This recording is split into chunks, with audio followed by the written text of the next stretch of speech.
அனைவருக்கும் வணக்கம். இன்றைக்கி நம்ம சட்டைநாதர் கோயில் தான் வந்திருக்கிறோம். இந்த கோயில் வந்து ரொம்ப பவர்ஃபுல்லான ஒரு டெம்பிள், ரொம்ப பழமையான டெம்பிள் என்று கூட சொல்லலாம்.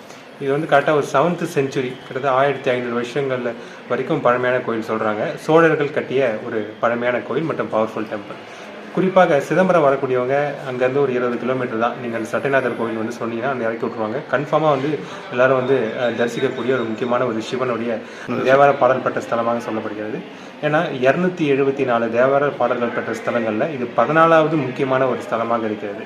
இந்த ஸ்தலத்துடைய ஒரு பெருமை அப்படின்னு சொல்லி பார்க்கும்போது, கிட்டத்தட்ட ஒரு பழமையான டெம்பிள் அப்படின்ற விஷயங்கள்னால ஒரு மாட கோயில் அப்படின்ற மாதிரி சொல்லுவாங்க. இந்த மாட கோயிலை பொறுத்தவரையில் ரொம்ப பழமையான ஒரு அமைப்பு கொண்ட ஒரு விஷயம்.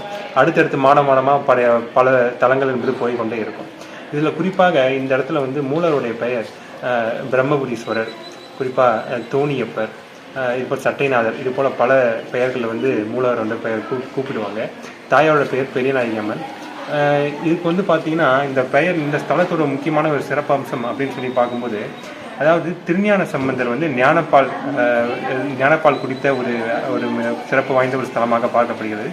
சிறுவயதில் அவங்க தந்தை கூட வரும்போது இந்த தீர்த்தங்களில் இப்போ அந்த அதாவது குளிக்கும்போது அவங்க அப்பா வந்து ரொம்ப நேரம் கழிச்சு வெளில வராமல் இருக்கக்கூடிய சூழ்நிலையில் அந்த காலகட்டத்தில் அந்த திருஞான சம்பந்தருக்கு பெரியநாயகி அம்மனே வந்து பால் கொடுத்ததாக அப்படின்ற விஷயங்கள் சொல்லக்கூடிய அமைப்பு இருக்கிறதுனால திருஞான சம்பந்தர் இந்த பேர் அமைப்பில் ஏற்பட்டது.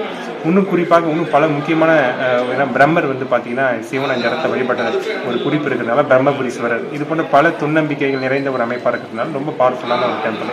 வரக்கூடியவங்க இந்த இடத்துல வந்து பார்த்திங்கன்னா 3 விதமான ஸ்தல அமைப்பு என்பது இருக்கும். சட்டைநாதரை பார்க்க வேண்டியது இருக்கும், அதுக்கப்புறம் பெரியநாயகி அம்மன் என்பது இருக்கும், அதுக்கப்புறம் திருஞான சம்பந்தருக்கு தனிப்பட்ட ஒரு சன்னதியை கொடுத்துன்பது வச்சிருக்கிறாங்க. அவரோட மூலவராக தனிப்பட்ட சன்னதியை கொடுத்து வச்சிருக்கிறாங்க.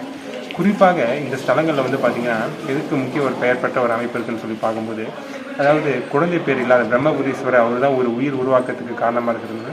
ஒரு குழந்தை பேர் இல்லாதவங்க இந்த கோயிலை வந்து குறிப்பாக அந்த வஸ்திரம் வாங்கி கொடுக்கலாம். இன்னும் குறிப்பாக வந்து பார்த்திங்கன்னா பில்லி சூனியம், அதாவது தோணியப்பர்ன்ற ஒரு பேர் எப்படி வந்ததுன்னா, குறிப்பாக தோணியப்பர்னா அதாவது ஊழி காலகட்டத்தில் இந்த உலகம் அழியும் போது வந்து பார்த்திங்கன்னா எல்லாமே கடலால் மூழ்கப்படக்கூடிய சூழ்நிலையில் சிவன் வந்து பார்த்திங்கன்னா சீர்காழி மட்டும் அழியாமல் இருக்கக்கூடிய ஒரு விஷயமா இருக்கிறதுனால இந்த இடத்துல வந்து தோணி மூலமாக இந்த இடத்த வந்தார் அப்படின்ற ஒரு தொன்னம்பிக்கை என்பது இருக்குது. அதனால தோணியப்பர் அப்படின்ற ஒரு விஷயம் என்பது வந்திருக்கு. அப்போ இந்த இடத்துல வரும்போது குறிப்பாக அந்த பில்லி சூனிய ஏவல் சார்ந்த விஷயங்கள் எல்லாமே விடுதலை என்பது ஏற்படும். ரொம்ப நிறைய பேர் கஷ்டப்படுவாங்க. இந்த இடத்துல வந்துட்டு போனாலே போதும். சுக்கிரவார பூஜைன்றது இந்த கோயில் என்பது பண்ணுவாங்க. கரெக்டாக வெள்ளிக்கிழமை ஒவ்வொரு வாரம் வெள்ளிக்கிழமை இரவு 9 to 12 மணிக்குள்ளே அந்த நள்ளிரவு பூஜையில் கலந்து கொள்ளும் பட்சத்தில் எந்த ஒரு பில்லி சூனிய ஏவல் இது போன்ற விஷயங்கள்லாம் க்யூர் ஆகிடும். இன்னும் சட்டைநாதன்றதுனால அது சட்ட சிக்கல்கள் எதுவாக இருந்தாலும் ரொம்ப நீண்ட காலம் வந்து சட்ட சிக்கல் சார்ந்த பிரச்சனை ப்ராப்ளம் அனுபவிச்சுட்டு இருக்கிறோம் அப்படிலாம் சொல்லக்கூடியவங்க இந்த கோயிலுக்கு வந்துட்டு சிவன் கிட்ட வேண்டுதல் வச்சு போனாலே போதும், எல்லா விதமான சட்ட சிக்கல் இருந்தாலும் க்யூர் ஆகிடும். இந்த கோயில் வந்து பார்த்திங்கன்னா பல முக்கியமான ஞானிகள் வந்து பாடல் பெற்ற ஒரு ஸ்தலமாக இருக்குது. அதாவது சம்பந்தர், சுந்தரர், அப்பர், மாணிக்கவாசகர், இன்னும் நம்பியார் நம்பிகள், இது போன்ற பல ஞானிகள் வந்து பாடல் பெற்ற ஒரு ஸ்தலமாக இருக்கிறதுனால குறிப்பாக இந்த சீர்காழி அப்படின்ற பேர் வந்ததற்கும் இந்த சட்டைநாதர் கோயிலுக்கும் ஒரு தொடர்பு என்பது இருக்குது. ஏன்னா இந்த பிரம்மபுரீஸ்வரர் கோயிலில் வந்து பார்த்திங்கன்னா காளிங்கன் அப்படின்ற ஒரு பாம்பு வந்து இந்த இடத்துல தரிசனம் பண்ணிச்சு அப்படின்னு சொல்லி ஒரு தொன்னம்பிக்கை என்பது இருக்குது. காளிங்கன் பாம்புன்றது அந்த காளிங்கன் என்ற பாம்பின் வார்த்தையில் தான் காளி, ஸ்ரீகாளி அப்படின்ற பேர் தான் சீர்காழி அப்படின்ற பெயர் என்பது உருவாக்கம் என்பது பெற்றன்னு சொல்லப்படுகிறது. இது போல் பல முக்கியத்துவம் வாய்ந்த ஒரு ஸ்தலமாக இருக்கிறதுனால இந்த இடத்துல சீர்காழி வரக்கூடியவங்க குறிப்பாக இந்த இடத்துல இவரை சந்திச்சுட்டு பிரம்மபுரீஸ்வரர் பார்த்துட்டு இங்கேருந்து கரெக்டாக ஒரு 5-6 கிலோமீட்டரில் வைத்தீஸ்வரன் கோயில் பக்கத்தில் தான் இருக்குது. அதாவது செவ்வாயோடைய வசம் பெற்ற ஸ்தலம். அங்கேயும் போய் தரிசனம் பண்ணிட்டு வரலாம்.